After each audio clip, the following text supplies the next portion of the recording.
आज हम ऐसी बात करेंगे जिससे आपका दिल दहल जाएगा कि ऐसा भी होता है।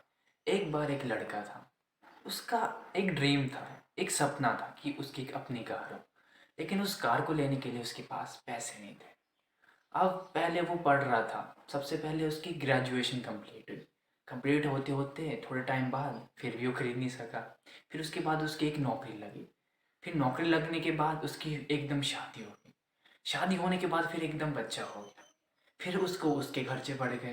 लेकिन वो कार अभी तक नहीं ले सका। बहुत सालों की मेहनत और मुशक्क़त के बाद तकरीबन 10 साल तक ऐसे ही रहा। 10 साल के बाद उसके पास एक गाड़ी लेने लायक पैसे हुए। लेकिन फिर भी उसने गाड़ी ली और कुछ कर्जा भी किया।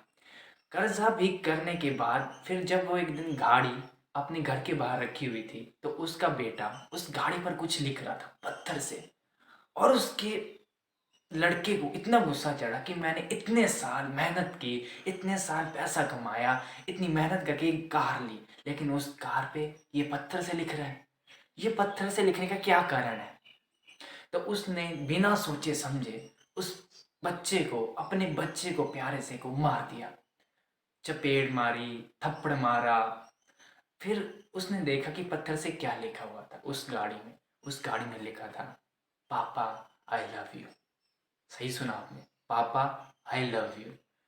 फिर उसके मन में बहुत रिग्रेट हुआ, पछतावा हुआ। वो अपने बेटे के पास गया कमरे में। उसने कहा, बेटा सॉरी, मैं तुमसे माफ़ी मांगता हूँ।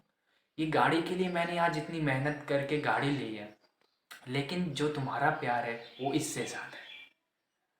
कहने का मतलब यही है, कुछ भी काम करने से पहले 100 बार सोचो।